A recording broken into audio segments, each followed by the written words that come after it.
Hello, my name is Kiriath, and today we are going to take a look at the Harlequin Masque Forms that have been put up on the Warhammer Community site. There have been a couple of leaks as well, but I'll cover those in a separate video. This is like a day late. They're all going to be a day late. I'm a day behind. It's fine. We'll catch up in the end. Don't worry about it.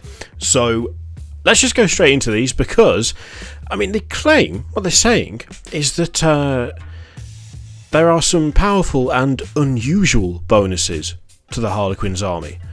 They also made the comment that it makes the Drukhari look like forthright, honest chaps, which I approve of the word chaps. It's a proper English word. More chaps is always more good. But yeah, this looks like it could be kind of fun. So let's have a quick look.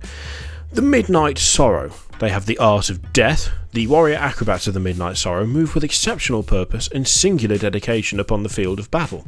Units with this form can move an additional d6 inches when they fall back. In addition, units with this form can consolidate up to 6 inches.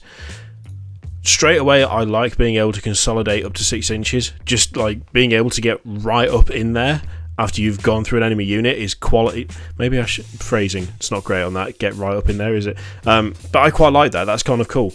I don't have a huge amount of knowledge as to the war gear of Harlequins. I've never faced Harlequins, let alone owned any. They make the point that when it comes to falling back an additional d6, there is the flip belt and rising crescendo abilities. Be able to move over models as if they aren't there. Again, I like the clarification of that, and I like the sound of that. Being able to just shift through units is kind of cool, and very Harlequins, obviously. And I'm assuming that's stuff that they had access to before, because it mentions it specifically. But yeah, I like that. It just already feels very... how do I put this without sounding a bit harsh? Needlessly acrobatic. Look, when I think Harlequins, I think backflips for no reason. I think jumping over stuff even though you don't really need to. You know, it's a very over-the-top, very dramatic army. That's the whole point. So I kind of like the emphasis on that, like just flipping through enemies. It's cool. I like it. It's a good start. Now, there's also the Veiled Path, and they have Riddlesmiths. I really like this one. Harlequins of the Masque of the Veiled Path are tricksters without peer, and to meet them in battle is to encounter hallucination and misdirection from every quarter. At the start of each fight phase, roll 2 dice and discard the highest result. Until the end of this phase, each time your opponent targets a unit with this form and makes a hit roll that, before modifiers, exactly matches your dice result, that hit roll fails. I'm already sold. I love that. It's so weird. It's so weird and it's so random. I'm sure we've seen it before, but I cannot remember where. I have a feeling in the back of my head that's something to do with Tzeentch. Sorry, not Tzeentch. Tzeentch. I feel like we've seen something like this for a Tzeentch-based army, but I cannot remember like which one it was. It might have been Chaos Demons, or it might have been Thousand Suns, or something. I'm sure we've seen this before. Regardless, I really like it. It's one of those things where it is a bit different. It's not just a flat bonus. It's not just something that you get at the start of the game and it applies all the way through.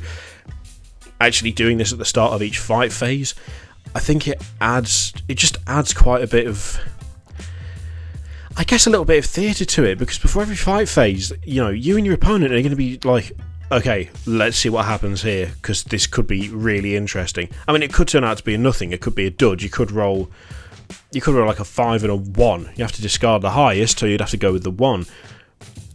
But still, it might not be the most effective, but it's one of the most interesting. It's one of the ones that has the most flavour, I think. Yeah, I really like it. Okay, we also have the Frozen Stars, who have Hysterical Fury. The Masque of Frozen Stars fight with frenetic glee.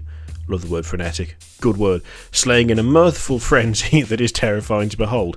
If a unit with this form charges in the charge phase, add 1 to their attack's characteristic until the end of the ensuing fight phase. Okay. Nice and simple, nice and easy, applies all the way through. Adding 1 to the attack characteristic, it's just a flat buff, it's never going to be bad. Not the most interesting of them, but if you're going for Hysterical Fury, I guess adding 1 to the attack characteristic is the way to do it. Yeah, alright, not as interesting as the previous one. We also have the Soaring Spite. And for this one, Serpent's Brood. The Masque of the Soaring Spite wage war in an almost exclusively airborne fashion, striking from the skies without warning.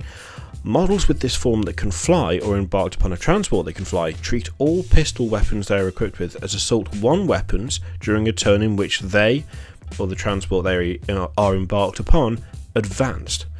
In addition, these models do not suffer the penalty to their hit rolls for shooting assault weapons during a turn in which they advanced. Okay, again, I like that. It is very fitting for what they've described. A mostly airborne army being able to advance and not shooting the penalty for assault weapons it's cool, it's funky, it's fluffy, it's good, I like it. I feel like some of these are a bit more interesting than others. I don't know if I'm starting to think maybe we haven't seen something that is specifically unique to Harlequin so far, in terms of, there are plenty of other armies that have plenty of versions of the Masque Forms, be it Shouter Tactics or high fleet characteristics or whatever. But once again, I think they're doing a good job in framing it well.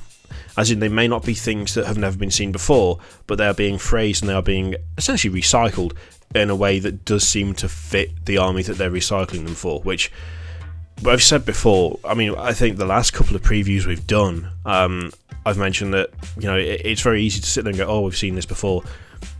It's unavoidable.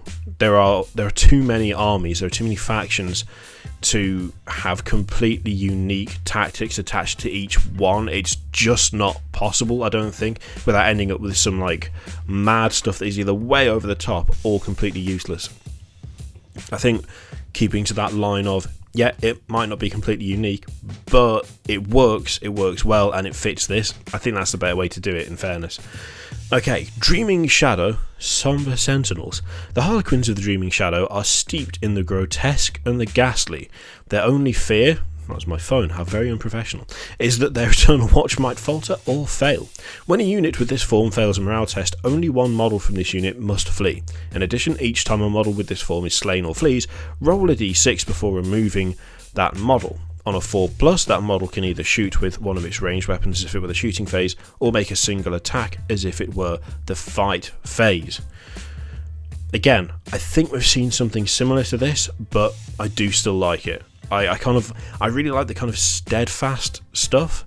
In a way, it's kind of surprising. I've never had Harlequins down as being a kind of one of those kind of implacable forces, but only having one unit, only one model from a unit flee from a failed morale test, and on a 4+, I mean, a 50-50 chance isn't bad. Being able to shoot or make a single attack, again, I do like that. It's nicely done. I think a little bit unusual, but then again, maybe introducing something that might change playstyle a little bit like that is something that might get people more interested, maybe. I mean, that's something that I would not have attached to Harlequins personally, but it's making me kind of think about them a little differently, having seen that. Yeah, interesting, I like it. Okay, and finally, Silent Shroud, Dance of Nightmares Made Flesh. We finally got there. We reached peak silly. It took us to the end of the article, but we did manage it. Excellent work, as always. To fight the Silent Shroud is to do battle with your own worst fears, magnified into a silent storm that smothers sanity and suffocates rational thought until all that remains is animalistic terror. Are we sure that this isn't Codex Dark Eldar? What's happened here? I mean, it's a funny description and it's suitably over the top, but yeah, sure. I mean, presumably if you're going to do a Silent Shroud force of Harlequins, you're going to have to cover him in, I don't know what, skin? Flayed skin? Like skulls? Spikes? It sounds very chaosy in a way, doesn't it? still, I approve. Very over the top. Subtract 1 from the leadership characteristic of enemy units while they're within 6 inches of any units from your army with this form. In addition, whenever your opponent makes a morale test for a unit that is within 6 inches of any units from your army with this form, they must roll 2 dice and discard the lowest result. Okay. Yeah, no, again, I quite like that. Although part of the reason I like that is just because of how absurdly over the top that description is. To fight the silent shroud is to do battle with your own worst fears magnified into a silent storm that smothers sanity and suffocates rational thought until all that remains is animalistic terror. Sure, yeah. Yeah, we'll go with that, shall we? So over the top. Oh, dear me. Okay, you know, again, they seem reasonably... they seem okay. I think we're at the point where now we're not going to see much in the way of surprises. I think actually we reached that point a while ago when it comes to these kind of chapter tactic, masque form, whatever you want to call them. I think we've already reached the point where we've got kind of saturation for these, and so we're unlikely to see anything like completely new and massively surprising. But there are a few in there that I really like. I did especially like the first one. And I'm always a fan of adding that extra random element, so the rolling of the 2d6, discarding the highest, and if someone rolls the number on the lower, then it doesn't count for anything. I really like stuff like that. It is, I think, fair to say, not as effective as something that is a straight up buff or a straight up change to a statistic or something like that, but it's more interesting to me. So personally, that side of things I tend to appreciate more. I think that's a decent start to the previews. I will say I'm not entirely sure about the design of the way they were presented. I'm kind of hoping the whole Codex isn't in that kind of blue and red checkered style. It's good for headings, but it looks a little... I don't know how to describe it. It feels a little weird. I don't know, it's a very small thing to nitpick, I know, the presentation of what the text is in, but sometimes that is just something that you notice, isn't it? But yeah, not bad, not a bad start for the Harlequin stuff. We will go through the rest of the previews as they come out. We'll also have a look at the leaks again, either later today or tomorrow.